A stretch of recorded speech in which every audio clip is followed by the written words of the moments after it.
Assalamualaikum warahmatullahi wabarakatuh. Wabarakatuh. Alhamdulillah. Kalimat mulia yang selalu terucapkan dari lisan orang-orang yang mulia. Kalimat yang selalu mengingat Sang Pencipta. Kalimat yang telah dijadikan dan diberikan oleh Sang Pencipta sebagai hadiah bagi orang-orang yang beriman.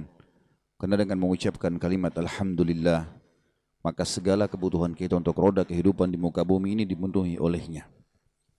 Maka selalulah jadikan kalimat ini membasahi lidah dan bibir kita. Juga selanjutnya kita panjatkan salam hormat kita penuh dengan cinta dan rindu juga ketundukan kepada syariat yang dibawa oleh manusia terbaik, manusia yang telah disempurnakan jalur nasabnya, ilmunya, fisiknya oleh Sang Pencipta. Manusia yang paling layak menjadi suri tauladan bagi setiap manusia tanpa terkecuali dari suku, dari bangsa manapun dia. Karena memang manusia ini memiliki banyak hal, bahkan semuanya bisa dikatakan sempurna bagi manusia dalam roda kehidupan. Dari kehidupan bersosial, berekonomi, berpolitik, apa saja. Dan memang Allah Subhanahu wa taala memerintahkan semua manusia tanpa terkecuali, walaupun bukan orang beriman, menjadikannya sebagai suri tauladan. Dan pasti akan berbahagia orang yang menjadikannya sebagai suri tauladan ini, karena tergambarkan dalam kehidupan manusia terbaik ini. Semuanya ketentraman jiwa, kebahagiaan, kesempurnaan, memecahkan masalah-masalah selama di dunia, dan juga memenangkan peperangan melawan musuh-musuh, serta mengucapkan satu kali salam hormat kepada manusia terbaik ini. Tentu ini perintah khusus bagi orang-orang yang beriman, akan dibalas oleh Allah 10 kali tambahan rahmat. Andai saja Allah membaliknya dengan 10 kali mengucapkan salam hormat dibalas 1 kali rahmat, maka sudah cukuplah untuk kita. Maka ini dengan kemahasempurnaannya mengucapkan 1 kali salam hormat dibalas 10 kali rahmat, dan 1 rahmat sudah cukup penuh dengan pengampunan dosa-dosa, pengangkatan permasalahan, selesainya masalah penyakit, selesainya masalah kebutuhan rezeki dan semuanya. Maka sangat wajar kalau kita selalu mengucapkan salawat dan taslim kepada Nabi besar Muhammad sallallahu alaihi wasallam. Pertama-tama tentu saya mohon maaf telat tadi teman-teman sekalian, tapi insya Allah menunggu di majelis ilmu tetap dicatat pahala oleh Allah Subhanahu wa taala. Lanjutkan bahasan kita buku Sahih Hadis Qudsi, dan kita masuk ke hadis 24. Dan tentu saja sebenarnya bukan hadis ke-24, ini hadis yang lebih ya, yang kalau menurut bahasan kita maka sudah lebih bahasannya. Karena cukup banyak, setiap satu hadis kita rincikan sekian banyak hadis yang menguatkan dan merincikan, tapi urutan buku kita adalah nomor 24. Judulnya keutamaan zikir dan mendekatkan diri kepada Allah dengan amal-amal saleh. Saya akan bacakan hadisnya seperti biasa, lalu kita masuk ke rincian apa yang bisa diambil pelajaran dari hadis ini. Dari Abu Hurairah radhiyallahu anhu, dia menuturkan bahwa Rasulullah sallallahu alaihi wasallam bersabda, yaqulullahu ta'ala, ana 'inda dhanni 'abdi bi wa ana ma'ahu idza dzakarani. Fa in dzakarani fi nafsihi dzakartuhu fi nafsi wa in dzakarani fi mala'in dzakartuhu fi mala'in khairin minhum. Wa in taqarraba ilayya shibran atau bishibrin wa in taqarraba ilayya bishibrin taqarrabtu ilayhi dhira'a wa in taqarraba ilayya dhira'an taqarrabtu ilayhi ba'a wa in atani yamshi ataituhu harwalah. Terjemahan letternya dulu. Hadis ini sahih diriwayatkan Imam Bukhari, Imam Muslim, Imam Tirmidzi dan Ibnu Majah. Rasulullah SAW bersabda, Allah yang maha tinggi telah berfirman, aku selalu menuruti prasangka hambaku kepadaku, dan aku bersamanya jika ia selalu mengingatku. Jika dia mengingatku dalam dirinya, aku mengingatnya dalam diriku. Jika dia mengingatku di hadapan sekelompok orang, maka aku mengingatnya di hadapan sekelompok makhluk yang lebih baik daripada mereka. Jika dia mendekatkan diri kepadaku sejengkal, aku mendekat kepadanya sehasta. Dan jika dia mendekat kepadaku sehasta, aku mendekat kepadanya sedepah. Jika dia datang kepadaku dengan berjalan, aku akan datang kepadanya dengan berjalan cepat. Di situ ada teman-teman sekalian, ya bagi yang pegang buku ada footnote nomor 6. Di potongan kalimat ana inda dhanni abdi ada angka 6. Lihat enggak? Baik. Dilihat di bawah ada footnote. Nomor 6, dan sebuah riwayat milik Imam Ahmad berbunyi, in dhanna bi khairan falahu wa in dhanna syarran falahu. Jika dia berprasangka baik kepadaku, maka dia mendapatkan kebaikan yang dia sangka itu. Dan jika dia berprasangka buruk kepadaku, maka dia mendapatkan keburukan. Ini tentu terjemahan letter-let daripada hadis yang sedang kita bahas. Kita mulai dari judul dulu teman-teman sekalian, keutamaan zikir. Dan zikir, makna letter-letnya secara etimologi adalah mengingat. Semua orang yang mengingat maka dibahasakan zikir, kalau secara bahasa. Kalau secara terminologi, kalimat zikir kalau dalam syariat hanya digunakan untuk mengingat Allah. Ya, mengingat Allah subhanahu wa ta'ala, ini puncak daripada makna zikir. Dan semua yang mengingat Allah masuk di dalamnya. Salat masuk dalam zikir, doa masuk dalam zikir, puasa masuk dalam zikir, haji, jihad, bakti sama orang tua, semua yang membuat Bapak Ibu mematuhi Allah namanya zikir. Kalau makna globalnya, ya. Dari sisi etimologi ada makna mengingat Allah, sisi globalnya adalah semua ibadah masuk di dalamnya.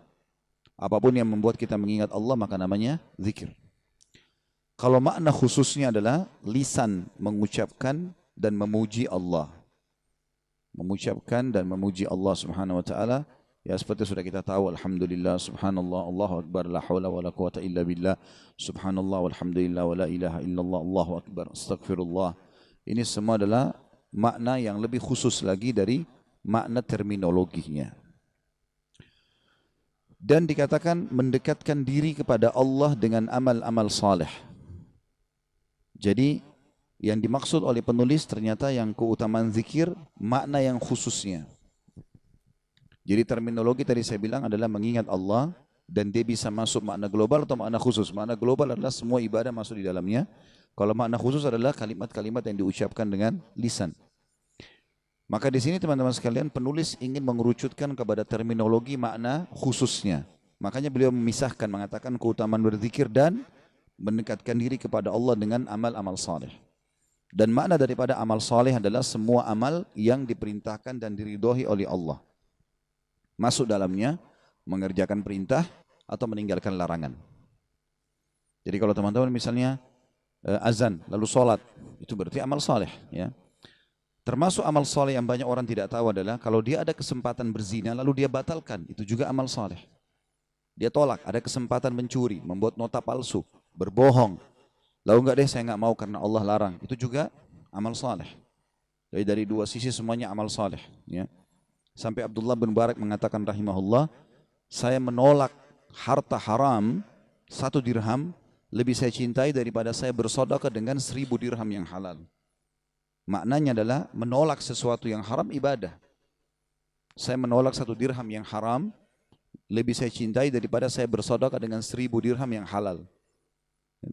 Jadi ini sebuah pemahaman yang harus difahami juga kalau itu amal saleh. Jadi kalau ada teman-teman yang telepon, yang WA, ajak kepada tempat maksiat, kita batalkan, enggak, saya enggak mau karena agama larang. Apapun godaan mereka, rayuan mereka kita tolak. Kamu alim ya, kamu gini ya, iya, enggak apa-apa. Tapi saya enggak mau karena agama larang. Itu sudah ibadah, itu amal saleh. Menolak keburukan juga adalah amal saleh. Ini makna daripada definisi atau makna daripada judul kita. Zikir teman-teman satu-satunya ibadah yang tidak akan pernah terputus baik di dunia maupun di akhirat. Dan yang kita maksudkan adalah zikir yang sedang dibahas, lisan mengucapkan. Semua ibadah nanti di surga sudah nggak ada lagi sholat, nggak ada lagi puasa, nggak ada lagi haji, nggak ada lagi ibadah jihad. Semuanya terputus sudah di surga, kecuali zikrullah. Makanya nanti banyak sekali hadis kalau teman-teman baca tentang surga disebutkan tentang nafas mereka adalah tahmid. Ya, hembusan nafas mereka juga begitu. Ya, itu zikrullah, artinya tidak pernah berhenti mereka berzikir kepada Allah Subhanahu wa ta'ala. Dan ini ibadah satu-satunya akan kita bawa sampai menuju ke akhirat nantinya. Kemudian teman-teman sekalian, juga kalau kita baca ayat-ayat Al-Quran, ayat-ayat Al-Quran berbicara masalah zikir. Saya akan perlihatkan dulu Satu-satunya hal yang disebutkan oleh Allah dengan kalimat kathir atau banyak itu hanya zikir. Ya. Itu hanya zikir saja. Kita bisa kembali tentunya ke di surah apa, di ayat apa, saya juga tidak teringat sekarang ya. Tapi ayatnya begini, saya bacakan. Allah berfirman, A'udzubillahi minasyaitonirrajim. Innal muslimina wal muslimat wal mu'minina wal mu'minat wal qanitina wal qanitat والصادقين والصادقات والصابرين والصابرات والخاشئين والخاشعات والمتصدقين والمتصدقات والصائمين والصائمات والحافظين فروجهم والحافظات والذاكرين الله كثيرا والذاكرات أعد الله لهم مغفرة وأجرا عظيما. Artinya, sesungguhnya semua muslim laki-laki dan muslim perempuan, mukmin laki-laki dan mukmin perempuan, orang-orang yang suka tunduk qanit, artinya ada yang mengatakan orang yang suka sujud dan ruku, ada maknanya juga orang yang selalu tunduk dengan hukum Allah. Dan qanit laki-laki juga qanit perempuan bisa bermakna lama ruku dan lama sujud. Kalau sujud dan ruku lama sekali, disilangkan dengan qanit. Atau memang dia selalu khusyuk dalam ibadahnya. Kemudian was-sadiqina was-sadiqat, dan laki-laki yang suka jujur dan perempuan yang jujur, was-sabirina was-sabirat, dan laki-laki yang suka sabar dan perempuan yang suka sabar, wal khashiina wal khashiat, laki-laki yang suka khusyuk ataupun perempuan yang suka khusyuk, wal mutasaddiqina wal mutasaddiqat, laki-laki yang suka bersedekah dan perempuan yang suka bersedekah, was-shaimina was-shaimat, laki-laki yang suka puasa dan perempuan yang suka berpuasa, wal hafidhina furujam wal hafidhat, dan laki-laki yang suka menjaga kemaluan mereka, tidak berzina, dan perempuan juga yang suka menjaga kemaluan mereka. Kemudian yang terakhir Allah bilang wadz-dzakirinallaha katsira, wadz-dzakirat, dan orang-orang yang banyak berzikir kepada Allah dan perempuan yang banyak berzikir kepada Allah. Mereka dijanjikan pengampunan dan pahala yang besar. Kata para ulama tafsir, perhatikan dari semua sifat-sifat yang disebutkan sifat yang baik ini, hanya zikir saja yang disebutkan dengan katsira. Maknanya banyak. Ya. Sementara yang lainnya cuma disebutkan sifat secara umum. Dan ini sebuah poin yang harus diperhatikan kalau memang selalu Allah Subhanahu wa taala hubungkan kalau zikir itu berhubungan sekali dengan masalah kalimat katsir, banyak. Ya, karena memang kita dilarang berhenti dari zikrullah. Sampai sebagian ulama hadis mengatakan, kenapa kita kalau masuk kamar mandi membaca a'udzubillahi minal khubuthi wal khaba'ith, ya Allah jauhkan kami dari syaitan laki-laki dan perempuan, karena memang di kamar mandi tempatnya mereka suka membuat manusia lalai dengan zikir, gitu kan. Kemudian kenapa kalau keluar kita baca gufranak, pengampunanmu hai Tuhanku? Apa sebabnya? Kita mandi, kita uduk. Kata para ulama, kalimat gufranak ini kita ucapkan karena sempat beberapa saat tidak berzikir kepada Allah. Tidak dianjurkan orang berzikir, apalagi kalau di WC gitu kan. Hanya itu saja sudah cukup kita minta pengampunan sama Allah. Bagaimana dengan orang yang lalai? Mungkin di waktu dia lagi duduk di sofanya, dia lagi di tempat tidurnya nggak pernah berzikir kepada Allah. Maka tentu lebih, ya, tanda kutip di sini, dihardik ya dalam agama kita. Kemudian juga Allah Subhanahu wa taala menyebutkan tentang Nabi Zakaria alaihissalam dalam surah Maryam ini ya. Kurang lebih kalau tidak salah ayat 9 ini, karena dalam tulisan yang saya punya tidak sempat ditulis nama-nama surah dan ayat berapa, tapi insya Allah ini adalah salah satu ayat Al-Quran dalam surah Maryam. Waktu Nabi Zakaria alaihissalam minta dikasih anak, kemudian Allah mengatakan baiklah nanti istrimu akan hamil, dia minta tanda-tanda ya. Lalu kata Allah SWT, a'udzubillahi minasyaitonirrajim, tentang Nabi Zakaria, qala rabbi ja'al li ayah, wahai Tuhanku jadikanlah untukku tanda-tanda. Qala ayatuka alla tukalliman nasa, ya, ayat 10 ya. Ayat 10 baik. Jadi ya Allah jadikanlah tanda-tanda untukku. Qala ayatuka alla tukalliman nasa thalathata ayyamin illa ramza. Engkau tidak akan berbicara dengan orang, tanda-tanda kalau istrimu hamil selama 3 hari berturut-turut kecuali isyarat. Jadi Nabi Zakaria alaihissalam subhanallah kalau lagi mau bicara urusan dunia suaranya hilang. Tapi kalau dia bicara masalah zikrullah, mengingatkan orang atau berzikir dengan lisannya, maka suaranya keluar. Makanya Allah bilang wadhkur rabbaka katsira. dan berzikirlah kepadamu dengan banyak, wasabbih bil asyi wal ibkar, dan bertasbihlah kepadanya di pagi dan sore hari. Tapi di sini Allah Subhanahu wa taala menyebutkan kepada Nabi Zakaria, wadhkur rabbaka katsira. Disuruh berzikir kepada Allah dengan zikir yang banyak. Juga Nabi Allah Musa alaihissalam pada saat dia meminta agar adiknya atau saudaranya Nabi Harun diangkat jadi nabi kepada Allah. Nabi Musa alaihissalam faham benar kalau Allah sangat cinta dengan zikir. Makin banyak orang berzikir kepada Allah, maka makin dicintai oleh Allah. Gitu kan? Maka waktu dia minta agar saudaranya dijadikan nabi, dia mengatakan, A'udzubillahi minasyaitonirrajim, kai nusabbihaka katsira wa nadhkuraka katsira. Tujuan aku minta agar saudaraku jadi nabi juga ya Allah adalah agar kami bisa bertasbih kepadamu yang banyak dan kami berzikir kepadamu yang banyak.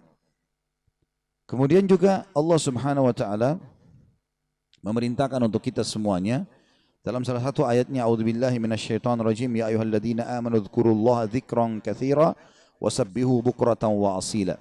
Hai orang beriman, selalulah berzikir kepada Allah dengan zikir yang banyak dan bertasbihlah kepadanya di pagi dan juga sore hari. Ya. Begitu pula kita lihat sifat orang munafik lawannya.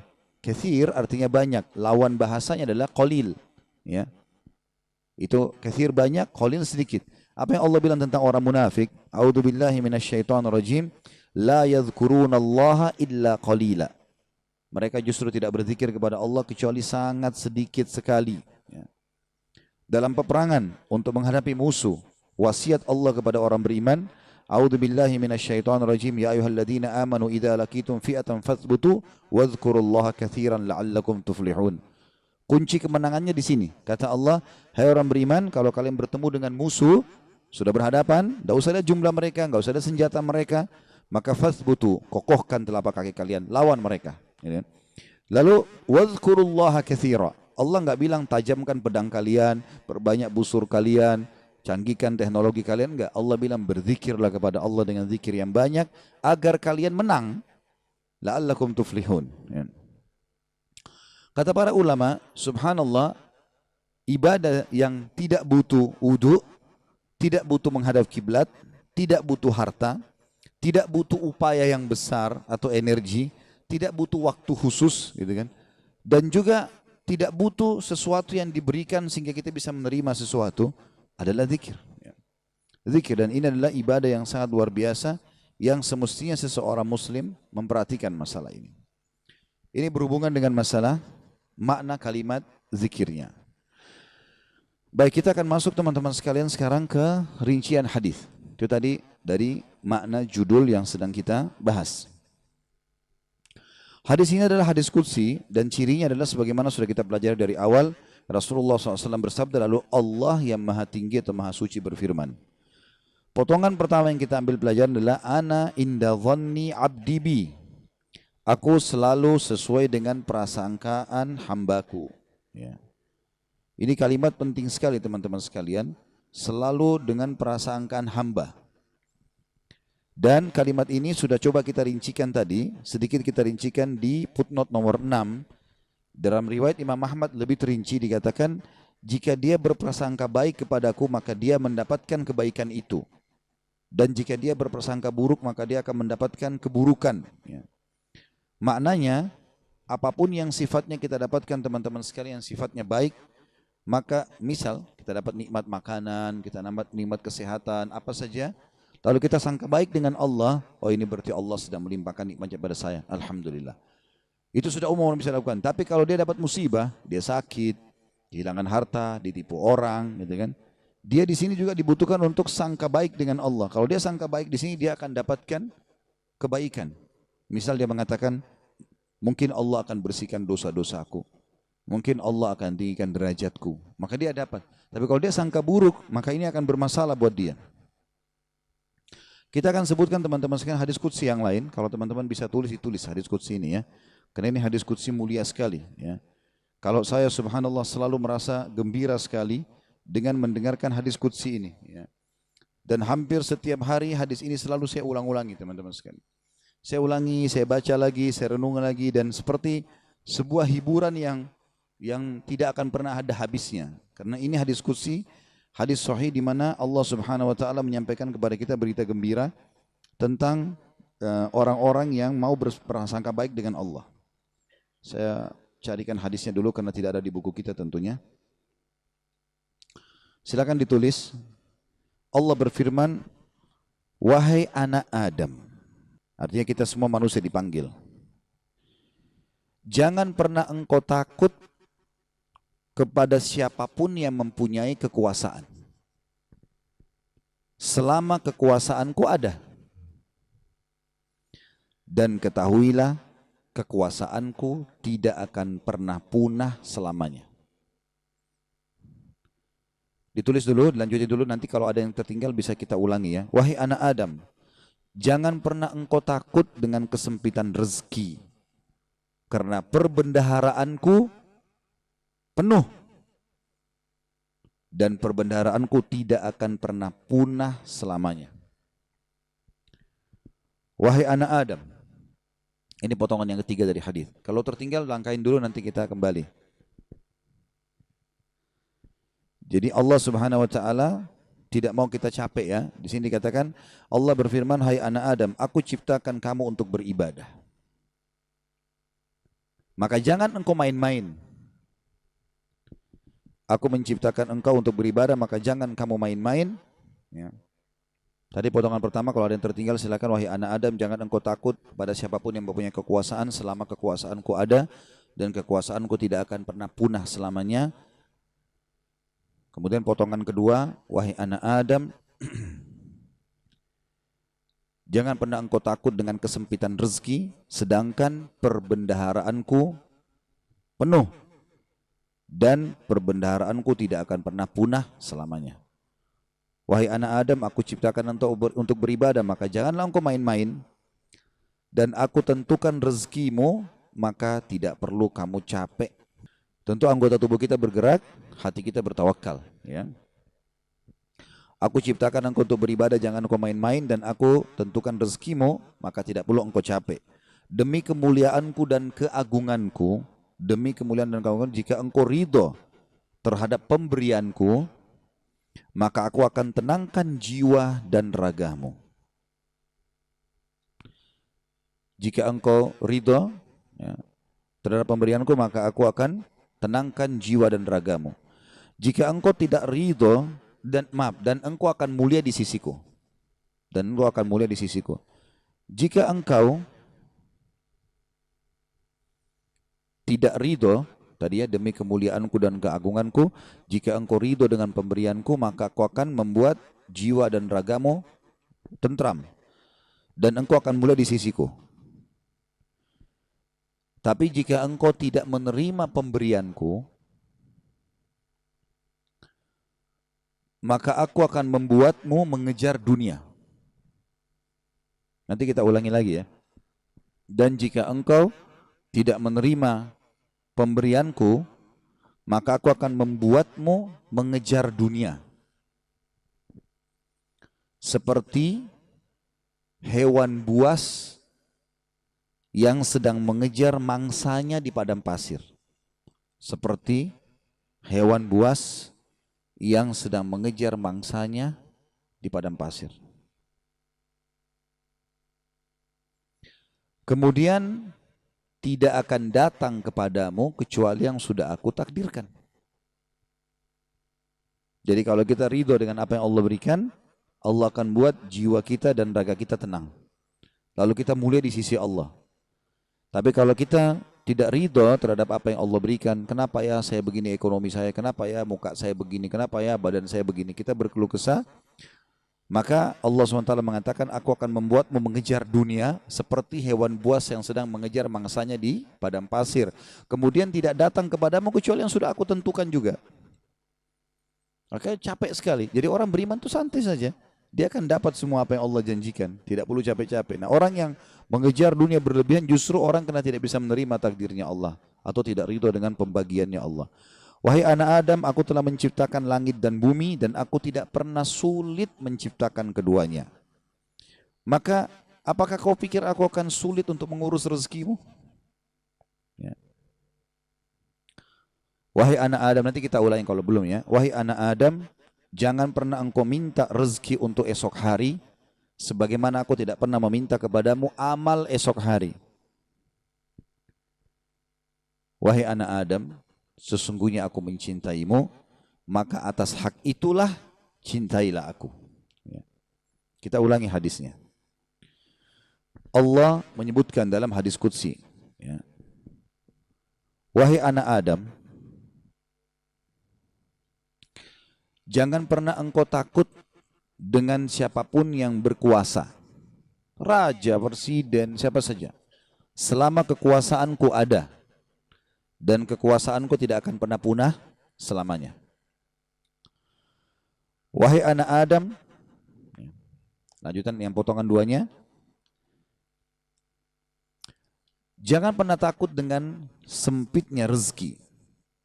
Sebab perbendaharaanku banyak, penuh. Dan perbendaharaanku tidak akan pernah habis selamanya. Yang ketiga, wahai anak Adam, aku telah menciptakan engkau untuk beribadah, maka jangan bermain-main.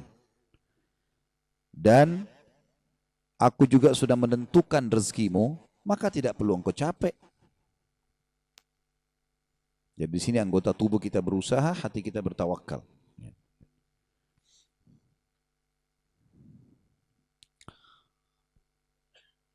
Demi kemuliaanku dan keagunganku, jika engkau ridho terhadap pemberianku, ridho dengan paras wajahnya, tubuhnya, pasangan hidupnya, anaknya, maka aku akan tenangkan jiwa dan ragamu, dan engkau akan mulia di sisiku. Dan jika engkau tidak ridho terhadap pemberianku, maka demi kemuliaanku dan keagunganku, aku akan bebankan kepadamu dunia, atau aku akan membuatmu mengejar dunia. Sehingga engkau berlari-lari mengejarnya seperti hewan buas yang sedang mengejar mangsanya di padang pasir. Kemudian tidak datang kepadamu kecuali yang sudah aku tentukan. Wahai anak Adam, aku telah ciptakan langit dan bumi, dan aku tidak pernah merasa susah dalam mengurus dan menciptakannya. Maka apakah kamu pikir aku akan capek dengan mengurus rezekimu? Wahai anak Adam, jangan pernah engkau minta rezeki esok hari, sebagaimana aku tidak pernah minta kepadamu amal esok hari. Kita tidak perlu sholat untuk besok, untuk lusa, untuk minggu depan, cadangan, tidak perlu. Sholat hari ini. Kita puasa ya hari ini. Ramadan tahun ini. Itu pun hari yang ada kita hidup, kita puasa. Kalau enggak ada. Gitu kan? Hari ini semuanya. Maka jangan kau minta rezeki besok kepadaku, sebagaimana aku tidak minta kepadamu amal besok. Gitu kan? Lalu kata Allah Subhanahu Wa Taala, penutupan hadisnya, ya, sebagaimana sudah kita sebutkan tadi ya. Wahai anak Adam, aku sangat mencintaimu, maka atas hak itulah cintailah aku. Dan makna cinta artinya mengabdi dan berkorban. Ya. Ya, ikutilah perintahku. Apa yang aku perintahkan, apa yang aku larang. Aku perintahkan kerjakan, larang tinggalkan. Ini subhanallah hadis teman-teman sekalian. Setiap kali saya baca, saya pribadi ya merasa ketenangan jiwa. Udah Allah sudah tentuin semua. Dan ini sesuai dengan yang pernah saya sampaikan teman-teman sekalian. Hadis yang perkataan Hasan Basri rahimahullah yang mengatakan, aku selalu tenang dan senang dalam kehidupan dunia karena dua hal. Aku selalu senang dan tenang karena aku tahu ajalku sudah ditentukan oleh Tuhanku. Udah, Allah sudah tahu kapan aku mati. Udah enggak usah aku pikirin kapan mati itu. Beramal saja. Aku selalu senang dan tenang dengan itu. Aku sudah tahu ajalku sudah ditentukan oleh Tuhanku, maka aku tidak perlu memikirkannya.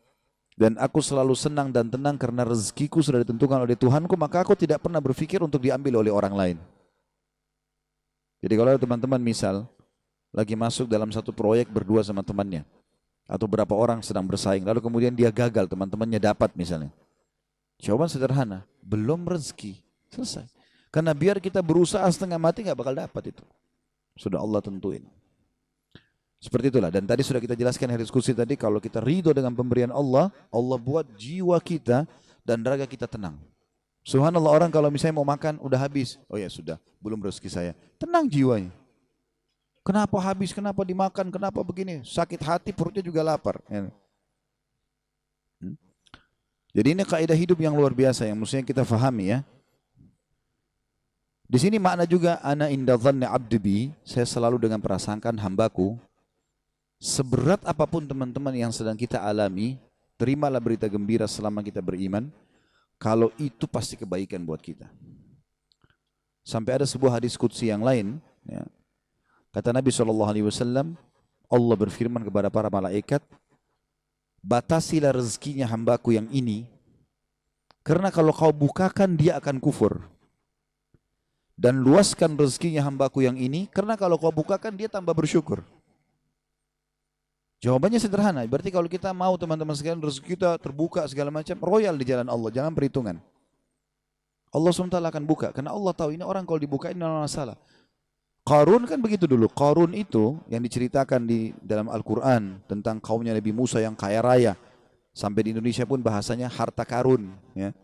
Itu kan namanya Qarun, ditimbun sama Allah dengan harta-hartanya. Ya. Walaupun ahli sejarah berselisih pendapat di mana tempatnya. Ada yang mengatakan di laut, di Turki, ada yang mengatakan di Jordan, negeri Syam, dan sebagainya. Ala kulli hal, dia ditenggelamkan oleh Allah SWT. Sampai semua harta tertimbun dikatakan harta karun. Ya. Qarun itu dulu orang soleh, luar biasa ibadahnya sama Allah. Sampai terkenal di pengikut Nabi Musa yang paling alim termasuk adalah Qarun. Miskin, rumahnya susah, bajunya kotor, makan tiap hari tinggal tunggu orang kasih. Sering Nabi Musa lewat, kirim salam sama dia, tanya kabarnya, titipin makanan. Salah satu dia bilang, hai Nabi Allah, mintalah kepada Allah agar aku diberikan kekayaan. Susah hidup begini. Nabi Musa AS berdoa, baiklah, ya Allah bukakanlah rezekinya Qarun. Allah terima, Qarun bertahap. Diajarkan oleh Allah Subhanahu Wa Taala. Tiba-tiba Nabi Musa AS berikan dia sedikit emas. Ya, kemudian dia transaksikan. Terus dia tertarik dengan emas itu. Dia mulai belajar bagaimana cara mengelolanya emas. Sampai pelan-pelan dia punya kios kecil. Lama-lama sampai dia punya produksi emas terbesar pada saat itu. Menjadi orang kaya raya. Udah nggak sholat lagi. Udah nggak zikir lagi, ya. Udah mulai sombong, jalan di pinggir jalan sampai kereta kencananya semua pakai emas. Kemudian Nabi Musa alaihissalam utus orang-orang untuk ngumpulin zakat mal, dia nggak mau kasih. Lebih parah daripada itu, dia mengajak kaumnya dan membiayai mereka untuk memerangi Musa alaihissalam. Sampai akhirnya Musa alaihissalam berdoa agar Allah tenggelam dengan harta-hartanya semua. Jadi subhanallah, Allah itu memberikan dan Allah menahan, itu Allah tahu tentang kita. Ya ibaratnya seperti misalnya anak kita. Kita tidak bahasakan Allah punya anak. Ta'alallahu. Ya. Allah maha suci dengan maha tinggi masalah itu. Tapi ini Ibnu Qayyim rahimahullah memberikan contoh. Perumpamaan orang yang belum dikasih oleh Tuhannya Allah. Perumpamaan seperti seorang anak yang sedang meminta izin dari orang tuanya untuk melakukan satu perbuatan atau berteman dengan seseorang. Misal bapak ibu punya anak mau berjalan sama teman-teman. Kita tahu teman-teman ini narkotika. Orang merusak. Padahal anak ini tidak ngerti, dia bilang ibu ayah izinkan saya. Kira-kira bapak ibu mau izinkan? Kalau kita pakai akal sehat kan nggak mungkin. Kita tahu anak ini walaupun dia mau, dia senang, dia gembira, dia akan rusak nanti. Kita nggak akan kasih, apapun resikonya. Ibnu Qayyim rahimahullah memberikan perumpamaan seperti itu. Ada orang merengek-rengek sama Allah, Allah belum kasih. Allah lebih tahu, gitu kan? Ini hambaku ini kalau saya kasih, dia masalah nanti. Ada orang begitu subhanallah. Mungkin contoh kasus, ada orang anaknya meninggal masih kecil. Baik, mungkin dia merasa sedih. Tapi subhanallah bisa saja mungkin anak itu kalau besar buat masalah buat dia. Kita nggak tahu. Walaupun menurut kita mungkin tidak. Kan itu terjadi di kisahnya Nabi Khidir.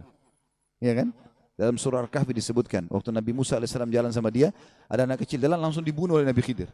Nabi Musa bilang, kenapa kau bunuh anak kecil? Gak ada dosanya nih. Kata Nabi Khidir, kan saya sudah bilang, syaratnya kau belajar sama saya, jangan tanya sampai saya jelasin. Tapi yang jelas, Nabi Musa bertanya waktu itu, ringkas cerita, nanti akhirnya Nabi Khidir ceritain. Gitu kan? Nabi Khidir bilang, anak itu sudah ada berita dari Allah. Kalau anak ini kalau besar, dia akan durhaka sama orang tuanya. Sementara orang tuanya ini adalah orang soleh, orang baik. Si ayah sampai ibu ini orang baik. Maka Allah menyuruh aku membunuhnya, aku pertama utusan Allah. Kalau aku bunuh, aku tidak berdosa. Ya? Itu anak ini meninggal belum balik, berarti dia juga masuk surga. Orang tuanya digantikan oleh Allah anak yang soleh. Hamil lagi ibunya setelah itu. Kemudian melahirkan anak yang soleh. Kita tidak tahu rahasia Allah. Maka berprasangka dengan Allah baik ini penting. Apapun sifatnya teman-teman. Apapun sifatnya. Saya ketemu dengan seorang pengusaha di Surabaya habis tabligh akbar itu hari. Datang kepada saya, Ustaz. Di antara teman-teman saya orang yang bisa dikatakan di antara mereka kelasnya yang paling alimnya saya. Artinya di antara ibadah segala macam, teman saya masih ada yang lalai sholat. Saya alhamdulillah azan ke masjid, urus ibadah lah gitu kan. Masuk ke satu proyek, semua dapat kecuali saya, Ustaz. Bagaimana memahami? Hati saya masih pegel nih gitu. Saya jawab itu belum rezeki antum. Dan bisa bahaya, mungkin saya kalau antum masuk malah jadi masalah. Bersangka baik sama Allah. Sudah, orang mukmin itu seperti kalau jalan ke satu tempat, antum lagi jalan ke dalam gang, ketemu sebuah jalan yang buntu. Apa yang harus dilakukan? Enggak usah mikirin kenapa ini buntu. Belok kiri atau kanan, cari jalan keluar, itu solusinya. Kan gitu. Kalau mentok selesai, langsung cari jalan keluar gitu ya. Sampai dalam masalah ibadah, kita bangun telat nih subuh. Udah enggak usah pikirin kenapa saya telat dulu. Uduk dulu, sholat dulu. Baru nanti hilangkan sebab-sebabnya. Besok jangan terulang gitu kan. Kalau enggak akan terbuang waktu. Ya. Akan hilang kesempatan-kesempatan. Dalam kaidah agama dikatakan, apa yang tidak bisa dijangkau semuanya, jangan hilang sebagiannya. Kalau kita nggak sempat sholat sunnahnya, minimal wajibnya jangan sampai kehilangan. Kita masuk ke masjid, banyak orang begitu. Kadang-kadang dia masuk masjid, sholat duhur misalnya, kayak kita sebentar mau duhur ya. Dia sholat misalnya, dia masuk masjid, dia lihat imam ini sudah bangun dari ruku, sami Allah liman hamidah. Nunggu kenapa dia mau tahu ini rakaat terakhir atau bukan? Kalau rakaat terakhir sudah ditunggu aja sampai salam, baru dia sholat sendiri. Keliru ini akhi. Tetap lebih utama sholat pertama. Kata para ulama, walaupun tahiyat terakhir di jamaah pertama lebih afdal daripada jamaah kedua, walaupun dia di saf pertama. Walaupun itu sudah terakhir. Takbir duduk tahiyat sama mereka. Berapa banyak orang yang tidak paham masalah ini. Yang tidak bisa didapat semuanya, jangan kehilangan sebagiannya. Itu kaidah. Harusnya begitu. Apa saja teman-teman sekalian, subhanallah, saya pernah punya teman orang Senegal dari Afrika dulu waktu masih di Madinah. Teman saya di sebelah duduk di sebelah saya. Dia mungkin telat masuk kuliah 3 bulan gara-gara pengurusan visanya berangkat gitu. Tapi subhanallah cum laude anak itu. Dia datang duduk di sebelah saya. Mulai masuk hari itu, saya kan nulis juga apa yang dosen bilang. Saya ikutin apa yang dosen bilang, saya tulisin. Anak ini begitu masuk sudah 3 bulan, udah banyak lembaran pelajaran yang ketinggalan, mungkin ada 40-50 lembar tulisan yang sudah ketinggalan. Tapi dia mulai hari itu teman-teman sekalian, dia langsung tulis. Mulai masuk hari pertama, dosen pertama, dan sampai masa ujian terus saja dia nulis. Saya sempat tanya dia waktu dia mulai nulis, akhi, bagaimana ente nulis, kan ada yang ketinggalan. Dia bilang nggak apa-apa, saya tulis sekarang, nanti itu nyusul. Sekarang ini dulu saya tulis. Dan betul, ternyata setelah mendekat ujian, yang dia tulis berisi kurang lebih 70%, yang tertinggal 30%. 30% itu disusul sama dia, diambil tulisan teman-teman yang sudah ada baru disusulin. Jadi yang tidak bisa dijangkau semuanya, jangan kehilangan sebagiannya. Kan gitu. Ada orang begitu subhanallah ya. Lewat waktu sholat duha sudah kepepet, sudahlah nggak apa-apa, nggak usah deh, besok aja. Jangan, sekarang. Walaupun cuma 2 rakaat, nggak ada masalah. Jangan kehilangan semuanya. Maka itu kejelian dalam memahami itu teman-teman sekalian. Baik. Ini potongan dari ana inda dhanni abdi bi. Jadi kita selalu bersangka baik dengan Allah Subhanahu wa taala karena pasti baik buat kita. Ya. Tentu teman-teman sekalian, juga saya mau tambahkan di sini, keadaan manusia itu 4, keadaannya 4. Kalau kita dalam keadaan ketaatan, lagi dalam ibadah, kayak teman-teman sudah coba istiqomah, tutup aurat, sholat di awal waktu, pendapatannya usahakan halal. Kalau sudah coba di jalan yang benar, maka tugas kita adalah istimrar, berlanjut, istiqomah. Kalau sudah begitu, pertahankan udah, gitu kan? Sampai kata Allah hatta ya'tiyakal yakin, sampai tiba padamu kematian. Udah benar tuh. Atau yang kedua, orang dalam keadaan bermaksiat, lagi buat dosa, maka ini harus taubat, nggak boleh tunda. Ini keadaan yang kedua. Atau orang yang ketiga dalam keadaan nikmat melimpah, tugasnya bersyukur. Atau yang keempat dalam keadaan cobaan, bersabar. Tapi poin pertama penting sekali teman-teman. Kalau sudah antum berada di jalan yang benar, istiqomah udah. Sampai meninggal, udah sabar aja begini. Kalau syaitan bisikin, apa main cuma begini? Ya, main cuma begini. Jalankan perintah, tinggalkan larangan. Itu memang konsep hidup. Itulah tugas kita dalam Al-Quran. Ya. Seperti dalam hadis Qudsi. Hai ada Adam, aku cintakan kau untuk ibadah. Maka jangan main-main. Kerjakan serius itu. Kejar pahalanya. Ya, cari yang terbaik.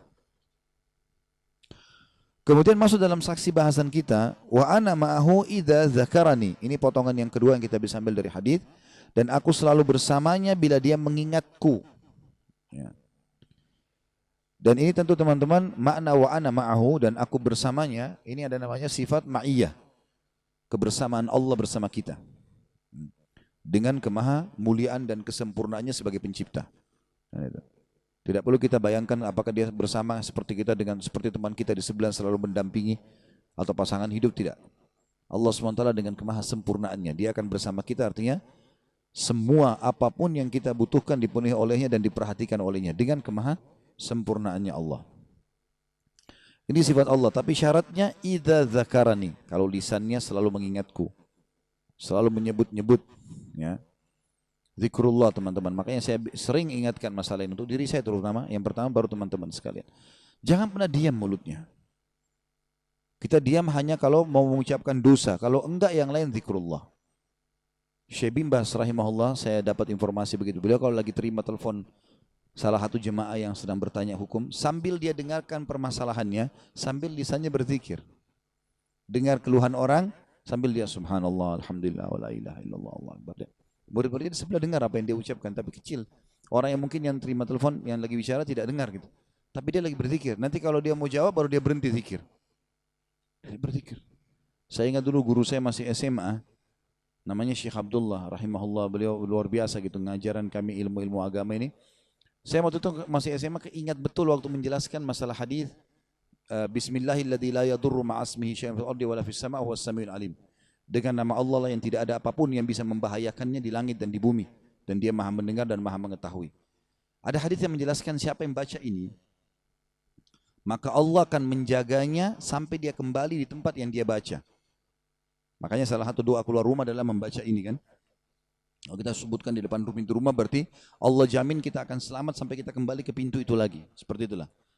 Ada satu poin yang beliau ingatkan kepada kami dan saya tidak bisa lupa. Saya juga sampaikan ke Bapak Ibu, justru mungkin karena keutamaan beliau menyampaikan itu ya.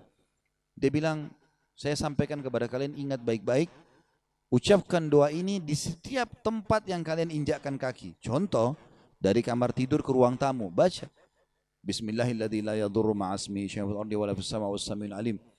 Dari ruang tamu ke dapur, baca Bismillahilladzi la yadurru ma'asmihi syai'un fil ardi wala fis sama'i was samiul alim. Dari situ ke ruang depan, ke misalnya taman belakang, kemana saja. Jadi kita seperti dalam satu rumah itu selalu ada jaminan kembali lagi situ, kembali lagi situ, kembali lagi. Kecuali ajalnya datang. Ya. Seorang ulama mengatakan dalam doa ini, dalam zikir ini, kalau saya selama 40 tahun setiap pergi rekreasi piknik sama murid-murid dan keluarganya, berkemah, nanti beliau isi taklim di sana misalnya. Selama 40 tahun belum pernah saya disengat oleh kalajengking. Padahal ini daerah padang pasir terkenal dengan banyak kalajengking. Tapi setelah 40 tahun saya lupa baca doa ini, sekali saja kaki saya disengat oleh kalajengking. Kuasa Allah SWT. Jadi kenapa enggak dibaca? Ini zikir, di antara zikir yang sangat dianjurkan gitu kan. Ya. Nanti insya Allah di penutupan hadis kita akan sebutkan beberapa jenis zikir yang memiliki keutamaan yang sangat luar biasa. Jadi Allah selalu bersama kalau kita mengingatnya. Fa in dzakarani fi nafsihi dzakartuhu fi nafsi. Ini potongan yang ketiga.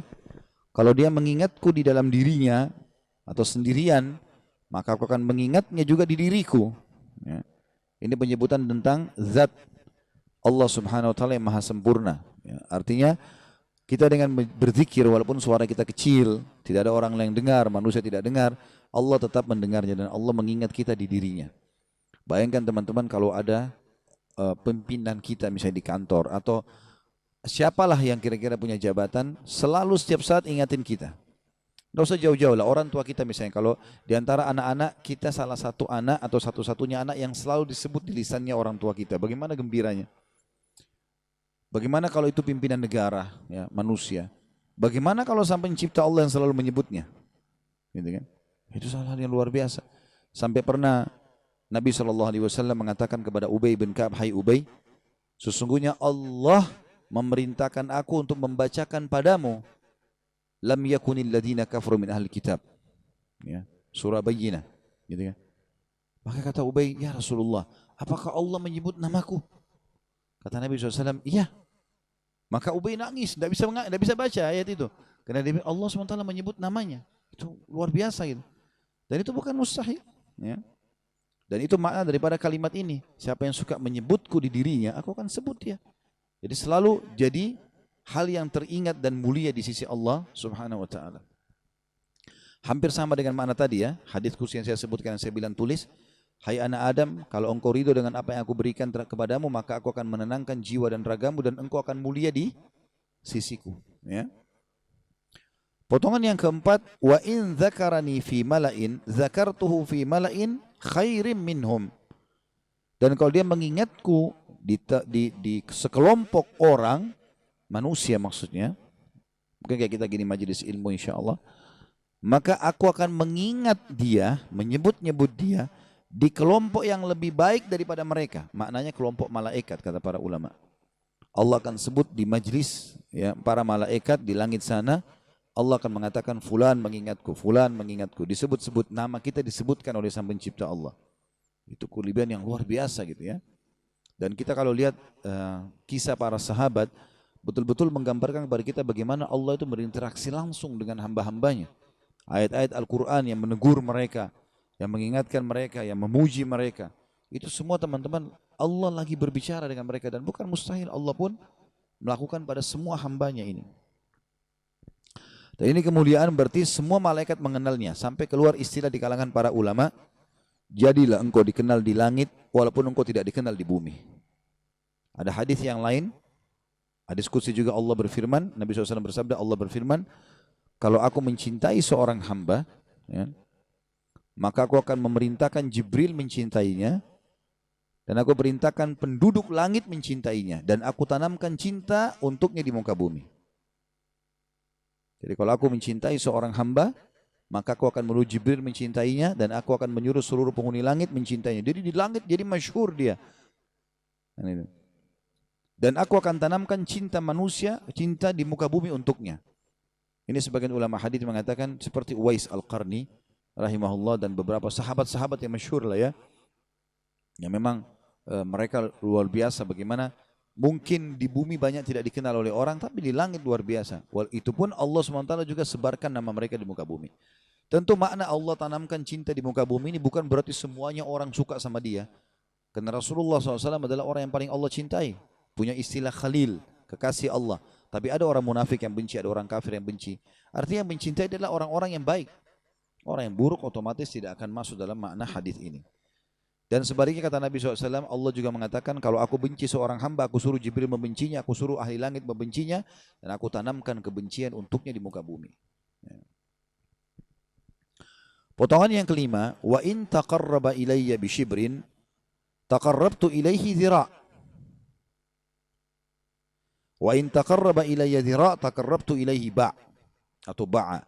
Kalau dia mendekatkan diri kepadaku sejengkal, aku dekatkan diri kepadanya sehasta. Sampai akhir hadis ini ya. Dan kalau dia mendekatkan diri kepadaku sehasta, aku dekatkan diri kepadanya sedepah.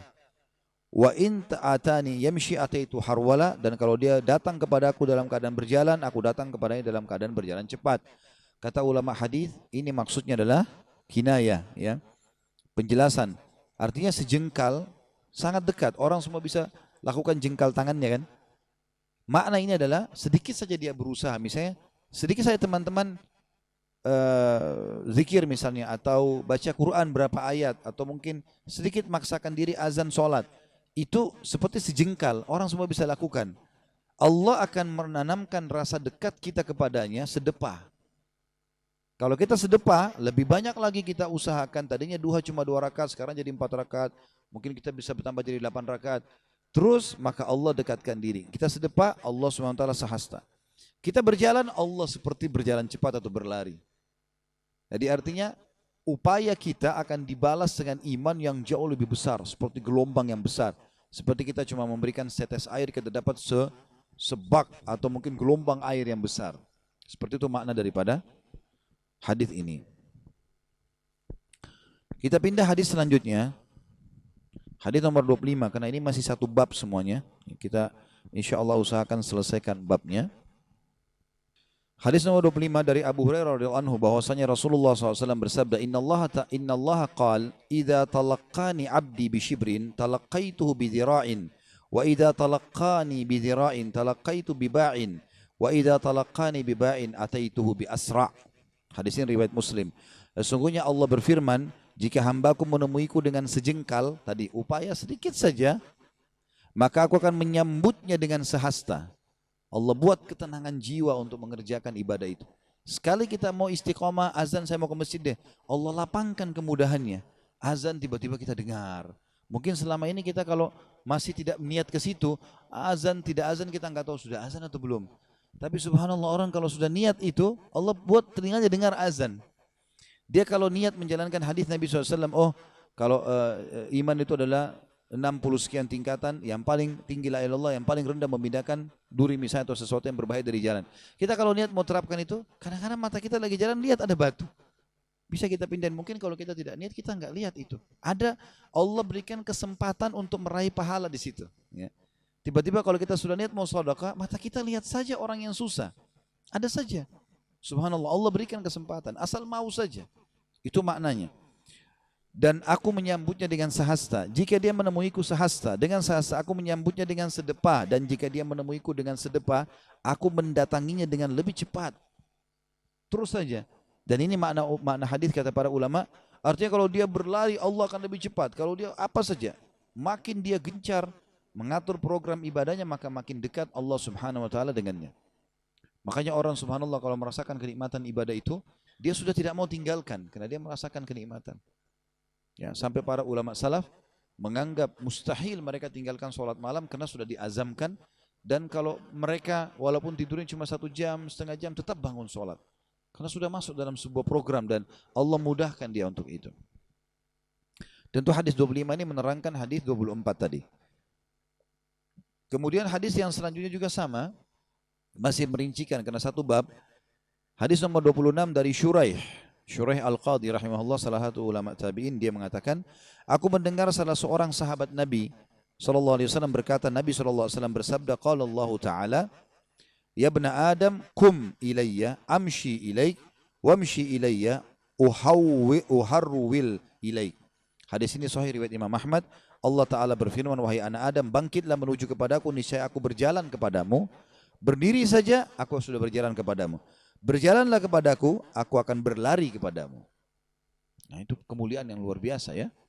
Tidak akan mungkin terjadi di alam manusia ini. Ya mungkin kita sedikit buat baik pada atasan, lalu atasan mau balas kita dengan semua kebaikan, tidak.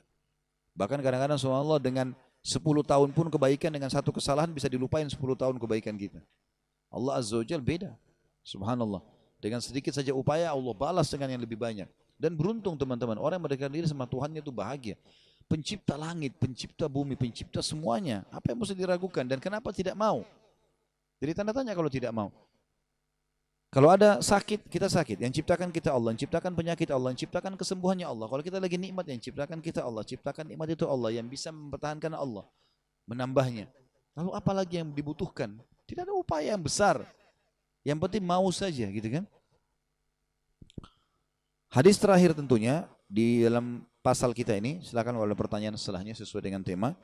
Sahih di ghairihi maksudnya sahih dikuatkan dengan riwayat yang lain. Karena ada banyak hadis riwayat yang mungkin masih ditelusuri oleh para ulama, tapi ternyata ada hadis lain yang semakna atau mirip lafadznya yang mirip, maka menguatkan dia. Dia jadi sahih gara-gara adanya hadis ini. Itu makna daripada sahih di ghairihi. Dari Ma'qil bin Yasar radhiyallahu anhu, Rasulullah SAW bersabda, yaqulu rabbukum ta'ala, ya ibna Adam, tafarraq li ibadati, amla qalbaka ghinan wa amla yadayka rizqa. Ya ibna Adam, la tuba'id minni fa amla'u qalbaka faqran wa amla'u yadayka syugla. Rabb kalian telah berfirman, kata Nabi SAW, pencipta kalian telah berfirman, yang maha suci dan maha tinggi, wahai anak Adam, curahkanlah waktumu untuk menyembahku. Programkan azan, sholat, buat, paksakan untuk itu. Ya. Niscaya aku akan memenuhi hatimu dengan kecukupan, selalu puas dengan apa saja, dan memenuhi kedua tanganmu dengan rezeki. Upaya sedikit kaya. Ada begitu orang subhanallah, sedikit bergerak, sedikit kasih ide kaya. Ya. Allah SWT bukain rezeki di tangannya, gitu kan. Saya ulangi, Rabb kalian berfirman, wahai anak Adam, curahkan waktumu untuk menyembahku. Taubat sekalian. Istiqomah, istiqomah. Tidak usah tengah-tengah sedang-sedang. Tidak usah tahan-tahan diri. Karena waktu terbatas. Nggak ada waktu buat kita. Kita nggak tahu kapan kita meninggal. Niscaya aku akan memenuhi hatimu dengan kecukupan, hatinya selalu tenang dan tentram, dan memenuhi kedua tanganmu dengan rezeki. Sebaliknya, wahai anak Adam, jangan menjauh dariku, sehingga aku akan memenuhi hatimu dengan kefakiran, selalu merasa kurang, dan memenuhi kedua tanganmu dengan kesibukan. Sibuk sana sini, buat macam-macam. Toh juga tidak akan datang kecuali yang sudah Allah takdirkan. Sudah kita sebutkan tadi hadis itu. Teman-teman, hadis tadi yang saya sebutkan itu jadikan bacaan tiap hari. Luar biasa. Kalau kau ridho dengan apa yang aku sudah tentukan, aku akan menenangkan jiwamu dan ragamu. Dan kau mulia di sisiku. Kau tidak ridho dengan apa yang aku sudah bagikan, aku akan buat kamu sibuk dengan dunia. Mengejarnya. Gitu kan? Seperti hewan buas yang sedang mengejar mangsanya dan tidak datang kepadamu kecuali yang sudah aku tentukan. Toh juga kau akan makan porsi itu saja. Toh kau akan menikah hanya sama orang itu saja. Toh kau akan menghirup udara yang sebatas itu saja. Titik, selesai. Kan gitu. Maka sederhana sekali. Bahagia nih teman-teman sekalian. Dan ini konsep kehidupan. Ini harusnya dijadikan sebagai pegangan hidup. Ya, Allahu a'lam. Nanti insya Allah kita akan bahas setelahnya. Itu tidak bisa kita jelaskan sekarang. Tapi masih masalah zikir. Cuma berhubungan dengan masalah keutamaan zikirnya. Dan juga orang-orang soleh. Ya. Saya tadi sudah janjikan saya akan sebutkan di penutupan bahasan beberapa jenis zikir. Tentu banyak sekali ya, tapi yang paling dasar yang sering disebutkan adalah zikir yang dibaca habis sholat, yang subhanallah, alhamdulillah, Allah akbar. Ya. Kata para ulama ini adalah kalimat yang sangat dicintai oleh Allah subhanahu wa ta'ala karena subhanallah mensucikan Allah. Alhamdulillah memuji Allah, Allahu akbar membesarkan Allah. Maka Allah sangat cinta dengan kalimat-kalimat ini. Sampai kata Nabi SAW, saya mengucapkan satu kali saja subhanallah, walhamdulillah, wala ilaha illallah, wallahu akbar, digabungkan semuanya, maka lebih saya cintai daripada terbitnya matahari untukku. Maksudnya terbit matahari. Kita tahu kalau terbit matahari semua manusia, semua makhluk senang bisa beraktivitas terang. Maka satu kali ucapannya lebih baik daripada matahari terbit.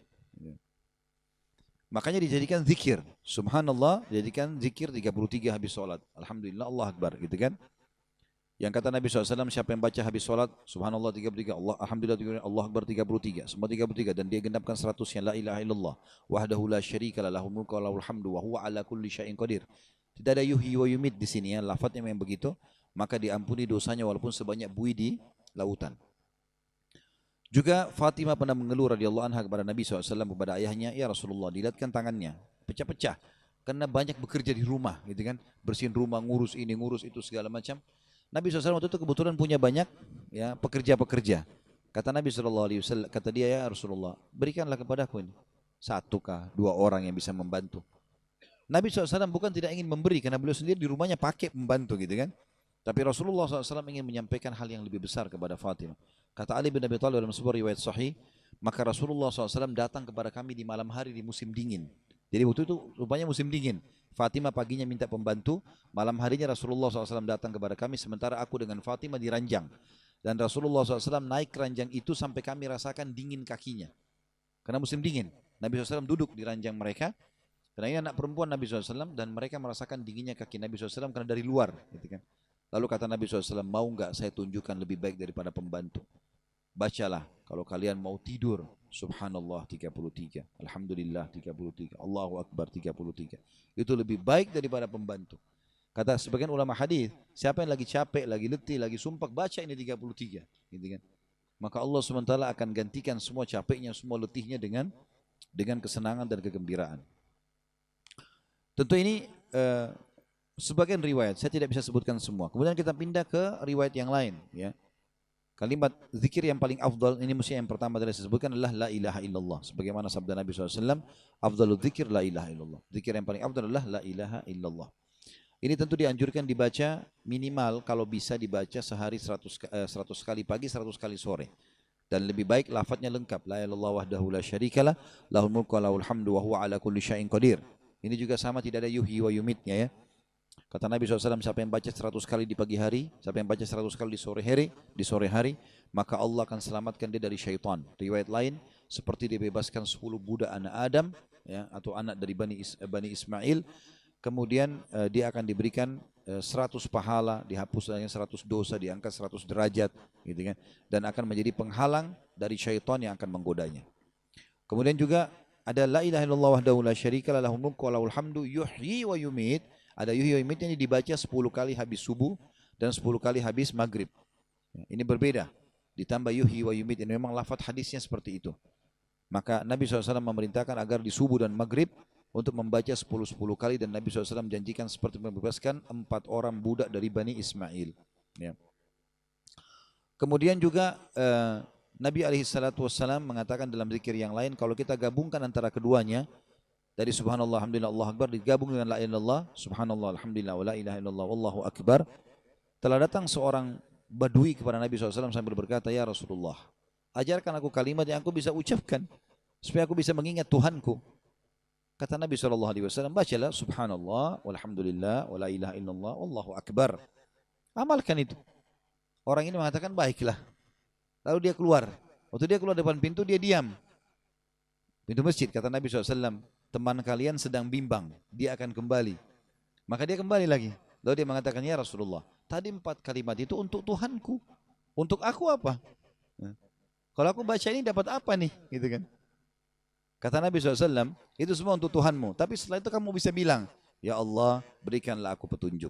Ya Allah, luaskan rezekiku. Ya Allah, berikanlah aku keselamatan. Maka kata Nabi SAW, engkau akan dapat semuanya. Jadi teman-teman, keluar rumah, baca subhanallah, alhamdulillah, wa la ilaha illallah akbar. Ya Allah, berikan aku petunjuk. Ya Allah, berikan aku rezeki. Ya Allah, berikan aku keselamatan. Dapat jaminan dari Nabi SAW. Hanya dengan mengucap. Sekali loh ini, bagaimana kalau baca 10 kali, 100 kali, gitu kan? Maka itu luar biasa maknanya. Kemudian kita pindah ke zikir yang selanjutnya. Jadi kita sudah sebutkan la ilaha illallah 1, subhanallah, alhamdulillah, Allahu akbar, ini 2, kita gabungin saja. Kemudian yang ketiga, kalau kita gabungkan kedua zikir yang 1 dan 2, subhanallah, alhamdulillah, wa la ilaha illallah, Allahu akbar. Yang keempat adalah mengucapkan la haula wa la quwata illa billah. Nah, sebagaimana sabda Nabi SAW, la haula wala quwata illa billah adalah harta atau perbendaharaannya surga. Maknanya orang kalau ucapkan 1 kali, kata sebagian ulama hadis, 1 kali la haula wala quwata illa billah, itu dia akan mendapatkan semua apa yang Allah janjikan di surga. Dari fasilitas apa saja, makanan, minuman, pakaian, pelayan segala macam, dengan ucap sekali Allah kasih. Karena makna daripada la haula wala quwata illa billah adalah perbendaharaannya surga. Maknanya dengan mengucapkan sekali dapat semua fasilitas tambahan di surga. Kalau dia sudah punya 1 pelayan jadi 2 pelayan. Dia punya makanan sekian porsi, dia akan dapat dobelnya dengan mengucapkan itu. Dan Umar bin Khattab radhiyallahu anhu paling gemar kalau mengutus pasukan selalu mengingatkan. Ingatlah, jangan kalian bermaksiat kepada Allah. Bertakwalah. Karena perbedaan kalian dengan musuh kalian adalah di ketakwaan kalian. Kalau dihitung dari senjata, dihitung dari pasukan, pasti kalian akan kalah dari musuh. Tapi memang sudah begitu sifatnya jihad dari dulu ya. Selalu pasukan kita lebih sedikit, senjata kita lebih sederhana. Itu sudah umum. Kata Umar, yang membuat kalian menang justru karena ketaatan kalian dan kemaksiatan musuh kalian. Kalau kalian juga bermaksiat kepada Allah, maka pasti musuh kalian akan mengalahkan kalian karena mereka lebih banyak dari jumlah dan senjata. Kan gitu. Lalu kata Umar, perbanyaklah la haula wala quwata illa billah. Seorang sahabat pernah datang kepada Nabi SAW sama istrinya. Waktu pasukan Nabi SAW pulang dari perang, ada pernah Nabi utus SAW pasukan lalu kembali, semua anggota pasukan kembali kecuali anaknya bapak dan ibu ini. Datanglah keduanya kepada Nabi SAW mengatakan, ya Rasulullah, semua pasukan kembali kecuali anak kami. Kami sedih nih, mungkin dia disiksa sama musuh. Kalau dia pasti mati syahid gak ada masalah. Tapi sekarang teman-temannya gak ada yang tahu nih, gitu kan? Apa yang harus kami lakukan? Kata Nabi SAW, pulanglah dan amalkan sama istrimu, la haula wala quwata illa billah. Ucapin itu. Dia pulang, dia bilang, dia sampaikan sama istrinya, lalu dia amalkan. Dia bilang sampai kami ngantuk, ucapin terus la haula wala quwata illa billah. Terus diulangi sampai ngantuk. Waktu kami tertidur, di tengah malam kami dengar suara ketukan pintu. Begitu kami buka ternyata anak kami di depan pintu. Lalu kami tanya, nak bagaimana ceritanya kamu bisa selamat dari musuh? Dia bilang, wahai ayah, dari beberapa saat yang lalu saya merasa semua rantai-rantai yang dijepitkan ke leher, ke kaki dan tangan saya oleh musuh membesar sendiri. Dan akhirnya saya bisa lepaskan, rantai itu kecil-kecil, membesar sendiri sehingga kaki dan tangan saya bisa keluar. Lalu kemudian saya sempat mengambil beberapa unta ya, musuh, lalu saya pulang ke sini. Riwayat lain menjelaskan kalau saya seperti seakan-akan terbang dan sampai ke rumah anda ini dengan la haula wala quwata illa billah. Makanya dikatakan perbedaan surga. Banyak orang anggap remeh. Ini teman-teman kalau lagi lampu merah, baca la haula wala quwata illa billah, la haula. Anggaplah 10 kali kalau dalam 1 menit. Pernah saya bilang, daripada lihat helmnya orang, daripada lihat warna mobil, daripada omong kosong. Ada orang subhanallah lebih penting lihat WA-nya. Lampu merah lihat WA. Kadang-kadang mengetik sambil setir mobil. Tabrakan baru masalah. Ya. Zikir ya akhi dan ukhti. Ya. Sebutkan ini. Yang kelima, ya, mengucapkan istighfar dengan berbagai macam lafadznya. Banyak hadis yang menyebutkan astagfirullah, ada astagfirullahil azim saja. Ada yang paling lengkap astagfirullahil azim alladzi la ilaha illa huwal hayyul qayyum wa atubu ilaih. Ada juga lafaz yang lain astagfirullah wa atubu ilaih, ya. Tapi yang paling lengkap tadi, yang ada nama-nama dan sifat Allah hayyul qayyum. Ya, kata Nabi SAW, siapa yang membaca sekali saja astagfirullahil azim alladzi la ilaha illa huwal hayyul qayyum wa atubu ilaih, maka diampuni dosanya walaupun sebanyak buih di lautan. Lafaz, tapi ikhlas teman-teman sekalian. Jangan seperti orang kumur-kumur. Astagfirullahil azim alladzi la ilaha illa huwal hayyul qayyum wa atubu ilaih. Renungin. Astagfirullah, astagfirullah, astagfirullah, astagfirullah. Apa yang dibaca? Ini. Jadi harus santun. Kalau kita bicara sama presiden atau pimpinan manusia, ngomong kumur-kumur begini pasti diusir gitu kan. Maka bicara yang baik, yang santun, yang sopan, maka kita akan dapat maksimal gitu kan. Istighfar banyak sekali manfaatnya, di antaranya kata Nabi SAW, ya, siapa yang melazimi istighfar, selalu lisannya mengucapkan, maka Allah akan memberikan kepadanya jalan keluar di setiap permasalahannya, dan juga akan memberikan rezeki dari tempat tidak disangka-sangka. Dan kata Nabi SAW, aku istighfar dan bertobat kepada Allah sehari 70 sampai 100 kali. Yang ke-6 adalah membacakan salawat pada Nabi SAW. Dan ini juga banyak lafadznya. Allahumma salli ala Muhammad, bisa. Allahumma salli ala Muhammadin wa ala ali Muhammadin kama sallaita ala Ibrahim. Salawat Ibrahim juga bisa. Kama sallaita ala ali Ibrahim innaka Hamidum Majid, wa barik ala Muhammadin wa ala ali Muhammad kama barakta ala Ibrahim wa ala ali innaka Hamidum Majid. Ini lafadz. Lafadz yang lain riwayat Tirmidzi juga berbunyi Allahumma salli ala Muhammadin wa azwajihi wa dzurriyyati kama sallaita ala ali Ibrahim innaka Hamidum Majid, wa barik ala Muhammadin wa azwajihi wa dzurriyyati kama barakta ala ali Ibrahim innaka Hamidum Majid. Jadi lafaz salawat yang ketiga tadi, selain Allahumma salli ala Muhammad, bisa juga Allahumma salli ala Muhammad wa ala alihi Muhammad. Kemudian bisa juga Allahumma salli ala Muhammadin, salawat Ibrahim, ya. Ibrahim ini ada 2 macam. Lafaz yang pertama tadi sudah umum, lafaz yang kedua yang saya mau jelaskan. Allahumma salli ala Muhammadin wa azwajihi. Ya Allah, berikanlah salam hormat kepada Nabi Muhammad SAW dengan seluruh istrinya, wa dzurriyyati, dan keturunannya. Kama sallaita ala ali Ibrahim innaka Hamidum Majid. Sebagaimana kau telah mengucapkan atau memberikan salam hormat kepada keluarganya Ibrahim. Bedanya dengan lafaz Ibrahim yang umum kita baca dalam salat, Allahumma salli ala Muhammadin wa ala ali Muhammadin kama sallaita ala Ibrahim wa ala ali Ibrahim. Kita sebutkan untuk Nabi Ibrahim dan sebagaimana kau mengucapkan salam kepada Ibrahim dan keluarganya. Kalau lafaz yang kedua yang ada istri-istri Nabi dan keturunan itu tidak disebutkan lagi namanya Ibrahim alaihissalam. Langsung kama sallaita ala ali Ibrahim innaka Hamidum Majid. Wa barik ala Muhammadin, berkahilah kepada Nabi Muhammad SAW, ya, wa azwajihi, dan istri-istrinya, dan wa zurriyati, dan keturunannya, kama barakta ala ali Ibrahim, sebagaimana engkau memberkahi keluarganya Ibrahim, innaka Hamidum Majid. Jadi tidak disebut lagi nama Ibrahim alaihissalam, tapi langsung kepada keluarganya Ibrahim alaihi wassalatu wassalam. Dan ini sunnahnya minimal Bapak Ibu baca sehari 10 kali pagi, 10 kali sore, minimal zikir, salawat, ya. Sebagaimana kata Nabi SAW, siapa yang baca 10 kali salawat kepadaku di pagi hari dan sore hari, maka dia akan mendapatkan syafaatku. Juga banyak waktu-waktu seperti misalnya hari Jumat. Kata Nabi SAW, hari Jumat adalah hari yang paling mulia, maka perbanyaklah salawat kepadaku. Karena siapa yang baca sekali salawat, maka dia akan dibalas 10 kali, ya, rahmat atau tambahan karunia dari Allah Subhanahu Wa Taala. Kemudian juga kata Nabi SAW, ragama anfum bri'in man idza dzukirtu inda wa lam yusallim alayya. Sungguh terhina seorang hamba yang mendengarkan namaku disebutkan di hadapannya lalu dia tidak mengucapkan salawat padaku sallallahu alaihi wasallam. Kemudian juga lafaz yang setelahnya yang ketujuh adalah setelah salawat kita membaca subhanallahi wa bihamdi. Ini saja subhanallahi wa bihamdi. Maha suci Allah dan segala puji baginya. Ini kata Nabi SAW kalau dibaca 100 kali 100 pagi sore, ya. Masuk dalam zikir pagi sore, kata Nabi SAW, siapa yang baca subhanallahi wa bihamdi 100 pagi kali, 100 kali di pagi hari, 100 kali di sore hari, maka dia akan datang pada hari kiamat membawa pahala. Tidak ada orang yang menyamai pahalanya kecuali orang yang berbuat seperti dia atau lebih. Artinya saking banyaknya pahalanya, ya. Siapa yang baca subhanallah wa bihamdi 100 kali di pagi hari dan 100 kali di sore hari, maka dia akan datang hari kiamat membawa pahala. Tidak ada orang yang menyamai pahala dia kecuali orang yang berbuat seperti dia atau lebih. Ya. Kemudian lafaz yang ke-8 adalah subhanallah wa bihamdi subhanallahil azim. Mirip tadi coba ditambah dengan subhanallahi azim, ya. Kata Nabi SAW, kalimatani khafifatani alal lisan, thaqilatani fil mizan, habibatani ilar rahman, subhanallahi wa bihamdi subhanallahil azim.